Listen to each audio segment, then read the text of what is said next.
Your children may forget the family devotion you led last week, but they will remember what you said when the money was short, when the diagnosis arrived, and when someone made a costly mistake. The overdue bill is lying on the kitchen table. You look at the total and say, "We are never going to get ahead." The doctor calls with troubling news, and before the conversation has ended, you whisper, "I knew something terrible would happen." Then your child stands before you, frightened and ashamed, admitting what they have done, and you answer, "You ruin everything." 5 minutes earlier, that same family may have prayed together. They may have thanked God for His provision, declared His faithfulness, and spoken of grace. Yet the child hears two messages: the message spoken in devotion and the message spoken under pressure. And the second may settle more deeply, because pressure makes belief visible. Pressure does not merely test household theology, it makes household theology audible. Your child is listening beneath your words. Beneath, "We will never have enough," the child is asking, "Are we safe?" Beneath, "This always happens to us," the child is asking, "Does fear know our future?" Beneath, "You are so careless," the child is asking, "Has my failure changed who I am?" Beneath the panic, the anger, and the despair, the child is asking the deepest question of all: Is God still near when life becomes difficult? This is not condemnation. No parent speaks perfectly. Weariness is real. Pressure is real. Fear may be real, but fear must not become the final authority in the home. The issue is not whether an anxious sentence has ever escaped your lips. The issue is whether that sentence is allowed to become the settled language of the family. Children learn not only from what parents teach, but from what parents magnify. Not only from formal prayers, but from daily reactions. Not only from promises quoted, but from identities assigned. A sentence repeated in the kitchen can become a creed carried into adulthood. That is why we must listen closely to what our homes say when fear enters, when money tightens, when illness interrupts, when failure wounds, and when conflict raises every voice. We will not learn to deny facts. We will learn to keep facts from naming the family. We will build a language that welcomes honest emotion, protects covenant identity, and leads to faithful action. But first, we must understand how ordinary words become more than passing sounds, how repetition forms a spiritual accent, and how that accent becomes a child's inner picture of God, of life, and of themselves. Every home has an accent. A child does not study it from a grammar book. He acquires it by hearing the same sounds in the same rooms, day after day, until what was once outside him begins speaking from within him. Years later, he may enter another house, another marriage, another season of pressure, and the old accent will return. The spiritual accent of a home is formed the same way. It is not merely heard in prayers or Bible readings. It appears in how adults speak about strangers, setbacks, bodies, money, mistakes, tomorrow, and God Himself. It is heard when traffic slows, when something breaks, when a neighbor succeeds, when a child disappoints, when the account falls low, when pain enters the body. Repeated panic can teach that God is far away. Repeated shame can teach that love must be earned. Repeated labels can teach that failure is permanent and change is impossible. The parent may never say those doctrines directly, yet the reaction preaches them. The child receives not a lesson written on paper, but a picture formed by atmosphere. This is why faithful speech must begin with relationship.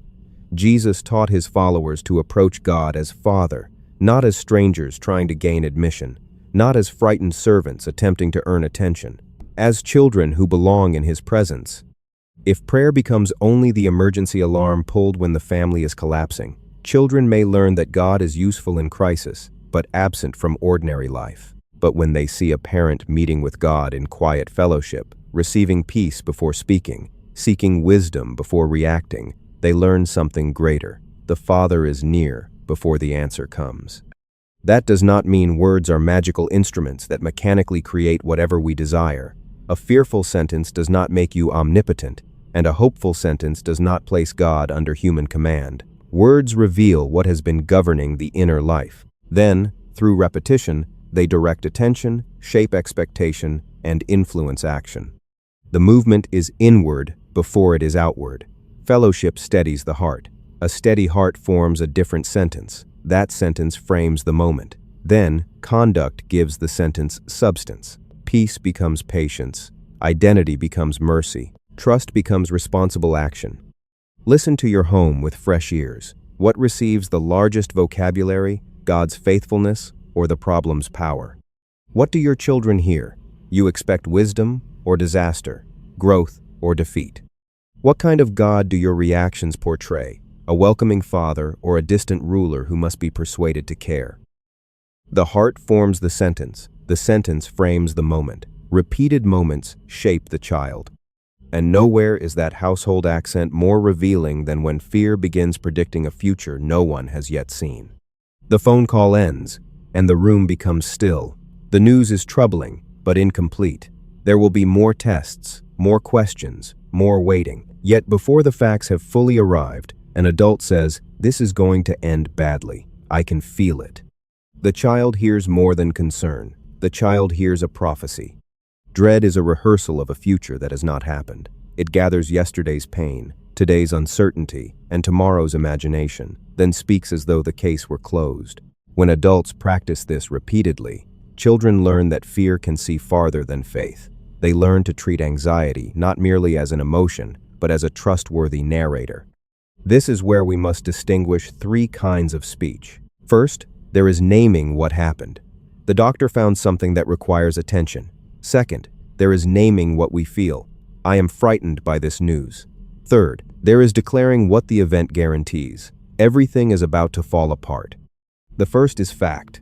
The second is honesty. The third attempts to turn fear into a verdict. Faith does not require us to deny the report or hide our emotion.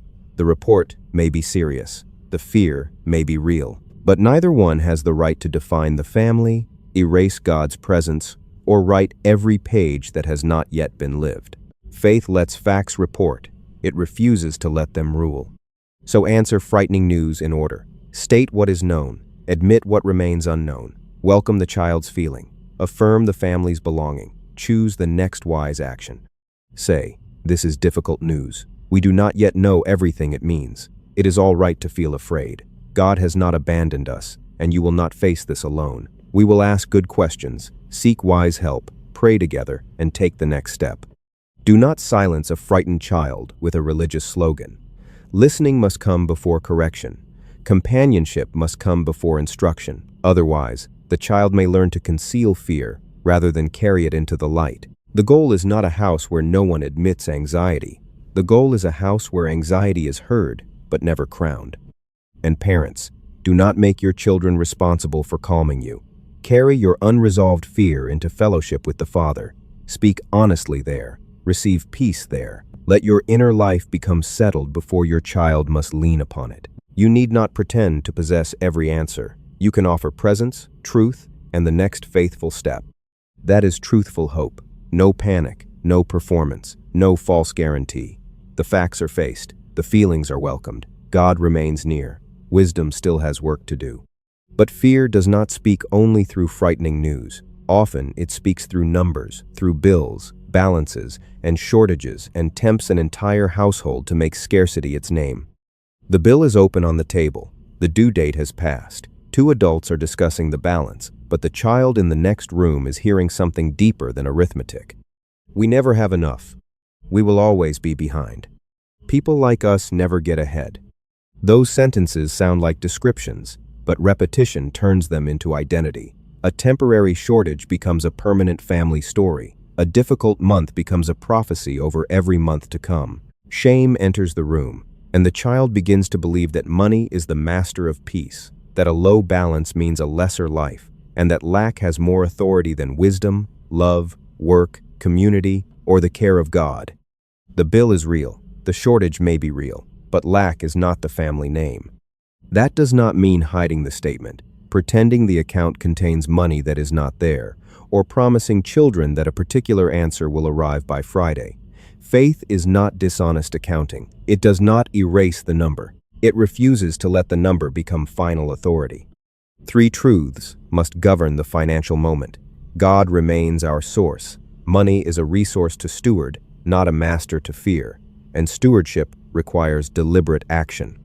A parent can say, "We do not currently have enough to pay everything as planned." That deserves our attention, but it does not change who we are. We are loved. We can seek wisdom. We can make adjustments. We can ask for help. We will face this together without shame. Then let conduct agree with confession. Review the budget. Remove what can wait. Make the difficult call. Ask whether a payment arrangement is available. Seek counsel from someone trustworthy. Request appropriate help when help is needed. Keep using what remains with gratitude, purpose, and discipline. Faith does not replace stewardship. It steadies the heart so stewardship can begin. And use discretion. A child should not carry every alarming detail of adult finances. Truthful reassurance is not secrecy, and age-appropriate participation is not avoidance. Let a young child learn gratitude and care. Let an older child understand that choices have costs, but do not place the household's financial rescue upon their shoulders. Children are members of the family, not managers of adult anxiety. What should they carry from this season? Not the terror of the overdue envelope, but the memory that pressure was faced. Resources were stewarded. Help could be sought. Peace did not have to wait for abundance. No number was permitted to define the home. Money may report what is available today, but it cannot name the family or determine its worth.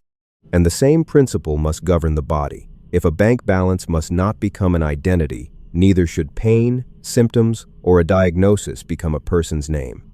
The child hears the adults lower their voices when they discuss the diagnosis. A new word has entered the house, a medical word, a frightening word, and the child begins watching to see whether that word will now become the family's defining story.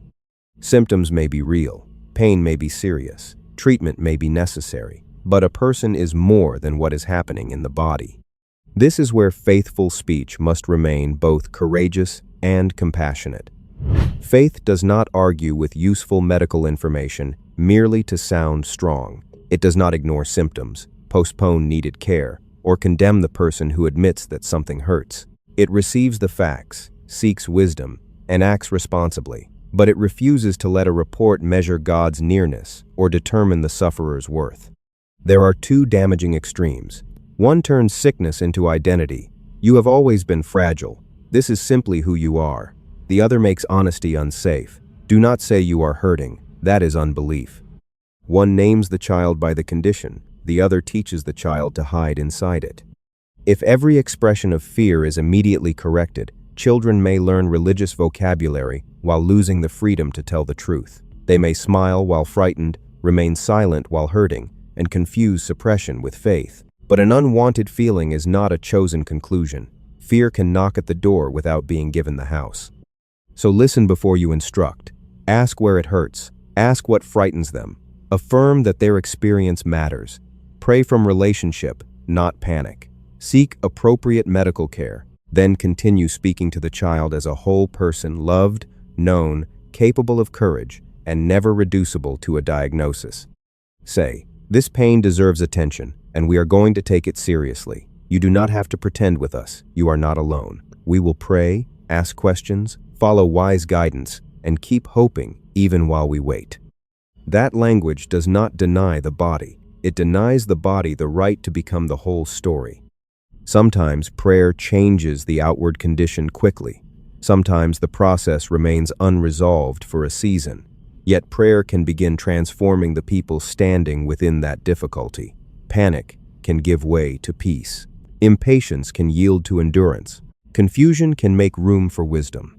The circumstances may still require care, but the family no longer faces them as though God has disappeared.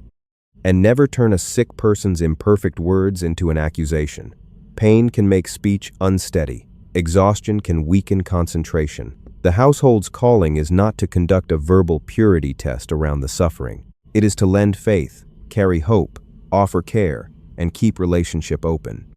A condition must not become a name, but illness is not the only place families confuse experience with identity. The same mistake occurs when a child fails and an adult turns one wrong action into a permanent label. A poor grade comes home folded inside a backpack. A lamp is broken, and the child lies to avoid punishment. A cruel message is sent to a friend, and real harm follows. These are not equal failures. One may reveal a need for support, another requires confession, another demands restitution and rebuilt trust. But in each moment, the parent faces the same danger. correcting what the child did by naming the child as what they did. You failed this test identifies an outcome. You are a failure assigns an identity. You lied to me names a wrong. You are a liar turns that wrong into a name. Careless words can take one event and hang it around a child's neck. Repeated long enough, the label moves from the parent's mouth into the child's inner life. The child no longer says, "I made a wrong choice." The child says, "This is what I am." Restoration requires confession on both sides of truth. The wrong must be named without disguise. Then forgiveness, belonging, and the capacity to change must also be named without hesitation. If we speak only of identity, we may excuse the wrong. If we speak only of failure, we may bury the child beneath it. Grace is not permissiveness. Protecting identity does not remove consequences, discipline, restitution, or the slow work of rebuilding trust. Grace tells the whole truth while refusing to make the worst moment the final authority. So correct in order. Describe the action. You concealed what happened. Name its effect. That damaged trust and left someone else carrying the cost. Invite ownership. Tell me the truth without blaming anyone else. Establish the consequence. Require appropriate repair. Then restate identity and possibility. What you did was wrong, but this wrong is not your name. You are loved, you are responsible, and you can learn to walk in truth. This kind of correction gives a child a picture of a father who brings wrongdoing into the light without driving his children from relationship. Truth is not a weapon used to banish them. It is a doorway through which restoration begins. And distinguish poor performance from moral rebellion. A low grade may require better habits, tutoring, rest, attention, or a different method of learning. Do not replace needed support with empty praise, but do not confuse academic struggle with defective worth. Say, this result shows us where help and effort are needed. It does not tell us what your life can become. Replace permanent predictions with developmental language. Not, you never learn, but this is a lesson you must practice. Not, you ruin everything, but you caused harm, and now you must help repair it. Failure can become a workshop of grace when truth is spoken completely. The action is not denied. The child is not destroyed. Responsibility remains, and hope remains with it. But many parents have already crossed this line in anger. The label has already been spoken. The wound is already visible. Then, the question becomes unavoidable. What does faithful speech do after it has caused harm? The argument ends, but the sentence remains in the room. You are nothing but trouble. The parent hears it after it has already landed. There is a moment of recognition, followed quickly by temptation. I was exhausted. I had warned them 3 times. They pushed me too far. Their behavior was unacceptable. Those things may explain the pressure. They cannot make the words true. This is where a parent's apology becomes a confession of faith. It declares that truth has authority over pride, that grace governs adults as well as children, and that no one in the household is above correction. Repentance does not weaken parental authority. It removes falsehood from it. Return to the child. Be specific. Say, I called you trouble. That was wrong. You made a choice that requires correction, but I turned your action into your identity. My words may have made you feel that you are a burden to this family. You are not. You belong here, and you are deeply loved. Will you forgive me? Notice what is absent. No, but you made me angry. No, if you had listened. No excuse hidden inside the apology. Name the wrong. Accept responsibility. Acknowledge the wound. Ask forgiveness. Replace the lie with truth. That does not erase the child's responsibility. The broken rule may still require a consequence. The damaged relationship may still require repair. 2 truths can stand together. The child acted wrongly, and the parent spoke wrongly. Grace does not blur either truth. It brings both into the light. Then ask, what did my words make you believe?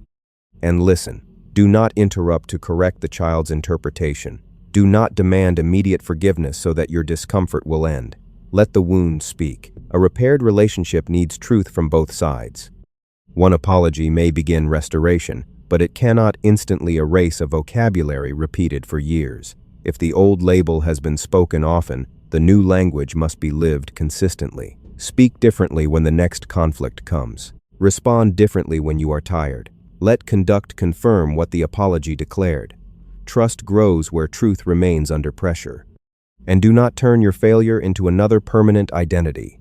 Endless self-condemnation does not heal the child. Confess the wrong, receive forgiveness, make repair, practice new speech. Guilt must not become the next ruler of the home. What does the child learn when a parent returns this way? That rupture is not the end. That love can survive correction. That truth can be restored. That failure does not require hiding from relationship. A repaired sentence can preach grace as powerfully as an unbroken one. But repentance should lead to preparation. The family needs more than regret after harmful words. It needs a simple language ready before the next bill, symptom, mistake, or argument arrives. When pressure arrives, do not search for a perfect speech. Use 5 simple movements. Name the event, welcome the feeling, affirm the relationship, speak the governing truth, and choose the next faithful action. This is training, not magic. The power is not in completing 5 steps as though words were a formula. The purpose is to bring the heart, mouth, and conduct into agreement. First, name the event. Describe what has actually happened without exaggeration, permanent predictions, or identity labels. Say, this bill is overdue, not, we will always be poor.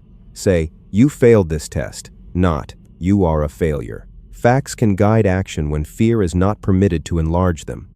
Second, welcome the feeling. A child may be frightened, sad, angry, or confused. Let the feeling be spoken without letting it become final authority. Say, I understand why this feels frightening. You can tell me what you are feeling.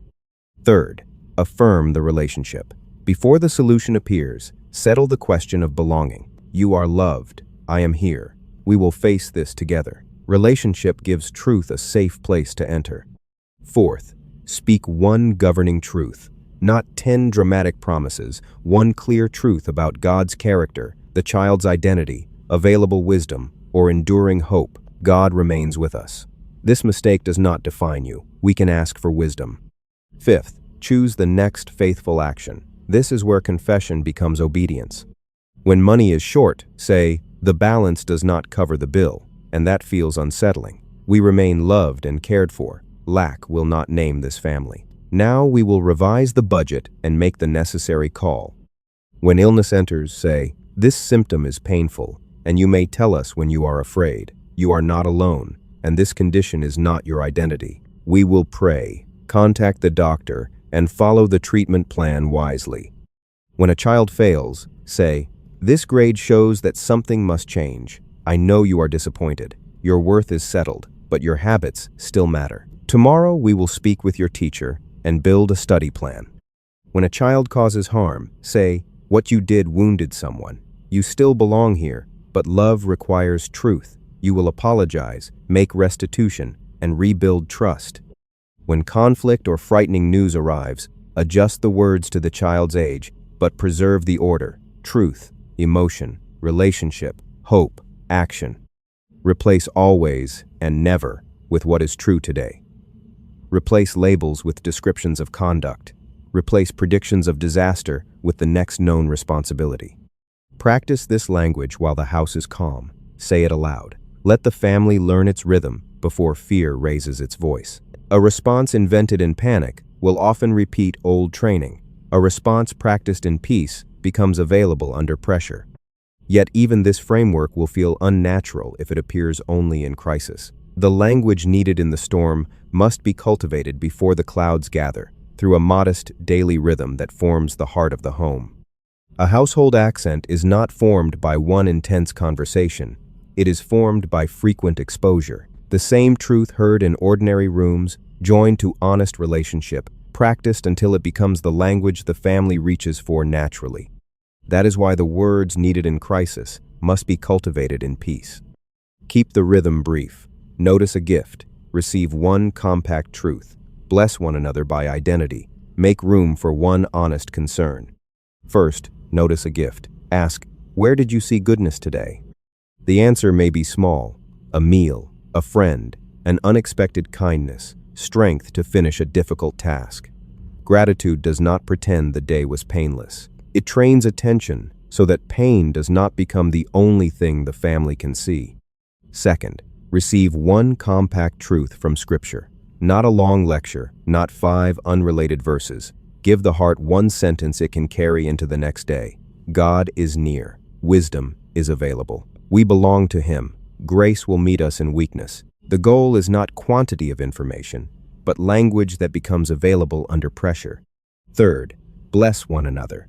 Speak belonging, courage, wisdom, and growth over each person. Say, "You are loved in this family. I see courage growing in you. You can tell the truth and make wise choices." Blessing is not flattery, and it is not a guarantee that every outcome will unfold as desired. It is truthful speech that calls the person toward who they are becoming. Fourth, make room for one honest concern. Ask, "What feels heavy tonight?" Then listen. Do not immediately correct the emotion. Do not turn every answer into a sermon. Do not solve before you understand. Sometimes the most faithful response is, "Thank you for telling me." You do not have to carry that alone. This rhythm can live at breakfast, in the car, around the dinner table, or beside a child's bed. Let it serve the family. Do not let it become another performance the family must serve. And protect freedom. Do not force a child to repeat confident words they do not understand. Do not demand disclosure before trust is ready. Do not mistake silence for rebellion. Invitation forms relationship. Pressure forms concealment. The public rhythm also needs a hidden root. Parents must receive peace in private fellowship with the Father. A ritual cannot continually produce what the inner life never receives. Meet with God before you try to manufacture calm for everyone else.